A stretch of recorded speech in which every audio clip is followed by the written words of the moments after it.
Here are the top 10 FPS boosted games available for Xbox Series X. Be sure to like the video, subscribing is great as well. So these titles were chosen because it does elevate the experience when you're able to play them at a higher frame rate. I think it makes a big deal. And these particular titles were chosen because, again, I think it improves the experience for each of them quite a bit. So first up, we have Assassin's Creed Unity. So this one is interesting because originally it was 60 FPS. That's right, on the Xbox One when it launched, it was a 60 FPS title. They had to cap it because the performance and the gameplay was so bad. In regards to performance and just technically how it ran, it definitely was ambitious in regards to the crowds, the style of gameplay, but now we get to actually experience that at the proper fluidity and actually see what the vision for the game was at the time that the hardware just couldn't actually deliver for us. And I think that in itself is fantastic, and this game itself is also really awesome. It's a great Creed entry. This is Dead Space 2.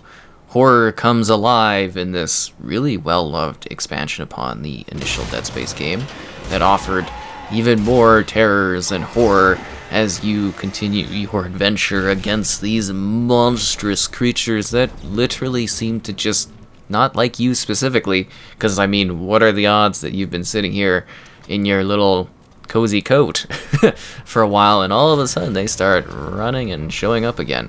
It really does make the atmosphere, the style of gameplay come alive a lot more on the console perspective, as you can really feel, the environment, feel the fluidity, see the lighting come alive, see the creepy movement of the creatures be more natural and realistic within the environment. It makes a big difference in this particular title. I was really happy to see this one get upgraded, because I think it does actually offer a lot for us to enjoy in this creepy sequel follow-up. This is Fear. Yeah, the original Fear. It's time for terror in a first-person shooter to really start pushing forward as you enjoy proper fluidity. I mean, 60 FPS for a shooter should kind of just be expected, I guess you would say. I mean, it's still, kind of comes across as a weird, spooky experience, but there are shooter elements with intense levels of gore, which I always get reminded of when I go in and play this one. It's it's an intense experience. Fear delivers something that feels a little eerie, quite atmospheric, and then to have the gameplay shooting-wise actually feel proper when it comes to the fluidity, I think is a big step up for this particular game, and I think it adds a lot to just how this one feels and how it plays and how it handles, so it doesn't feel as slow, it feels a little bit quicker as you move through it and you start experiencing all of the wild things that happen within a Fear game. It's spooky. This is Fallout New Vegas. So explore the open wastelands of the desert. Yep, get out there, make some wild choices in this role-playing game where you, the main character that of whatever you create, goes out and about and figures out what actual kind of individual you want to be, and you also try to remember what exactly happened to you. Yeah, you were just a delivery individual out for your particular trek, and that's where everything went wrong. But now you're out in the wasteland trying to make a mark, trying to make decisions that will greatly impact this world, exploring, discovering the hidden secrets, having fun. Again, going back to choice and how you explore, how you play, and how you interact with everything. And then getting that at the, higher fluidity level, I think is, well, fantastic. It really does improve the game a lot for those that want a faster experience. This is Gears of War 2. So this one really actually comes across as a bit of a remaster almost. You're seeing that resolution bumped up, you're seeing that frame rate bumped up. Shooters feel better at 60 FPS. Gears of War feels better at the higher frame rate. So yeah, you get that initial experience that you might have loved back in the day, but it looks insanely better than it ever did. It plays and feels way better than it ever did. And it just expands your experience with the game, whether you're doing, a campaign run, or you're doing it in co-op, or if you're still playing online multiplayer against others. Maybe you're diving into some nostalgic horde. The whole experience is clean, and it's improved from the fluidity perspective, which I think offers a lot for those that like Gears of War. It literally, again, makes it kind of come across as if it has been remastered, which I think is such a treat for this particular title, since it's so great.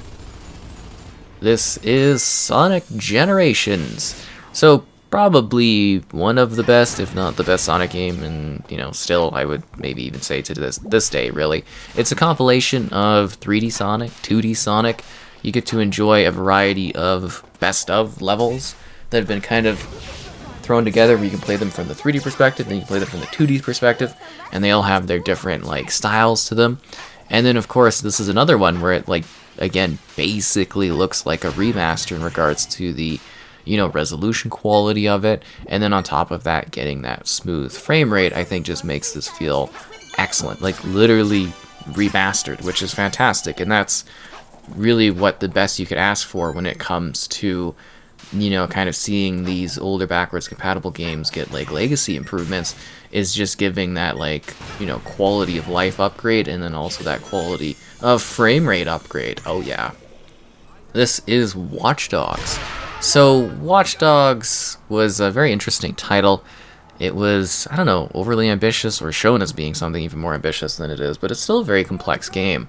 You get a large open world, there's a lot of dynamic elements in regards to destructive bits, you interacting with things, you causing chaos in this city. And now to actually experience the open world at 60 FPS is a really, really nice improvement to the game. The fluidity level for driving, for shooting, for experiencing anything just feels a lot better. And I know maybe resolution wise and some other elements wise it doesn't quite hit the mark of what they initially showed. I'm kind of hoping we get a remaster someday that really takes it up a notch. Who knows, we'll have to wait and see. But for now, this is a good way to play what I think is kind of a true to form of what Watch Dogs should be. A grim, dark look at technology advancing in differing ways. This is The Elder Scrolls IV: Oblivion, another title that comes across as basically being remastered, having that smoother fluidity in the open world, having that higher quality of resolution. It looks fantastic in this high fantasy RPG experience that I kind of almost appreciate, I would say even more today than perhaps I necessarily did back in the day. It's cool, it's fantastical. You get to experience these really unique areas with these in-depth characters and this expansive lore and all these different weird quests and missions and adventures you can have. You've got a main goal, but you can really tackle it however you want, or just kind of ignore it entirely. It's got an epic opening, and from there you just get to experience this really large-scale, neat world that's filled to the brim with detailed environments, unique characters, dialogue, and some funny moments along the way that add a lot of heart to the Elder Scrolls. This is Tom Clancy's The Division. So the first Division, was visually really, really impressive when it got that bump up to that 4K level. And then on top of that, now we're also seeing the frame rate bumped up to 60 FPS. This game looks stunning. This is the level of quality you would get if they actually went back and kind of, updated it for the current generation. That's literally the quality of improvement that we're seeing here.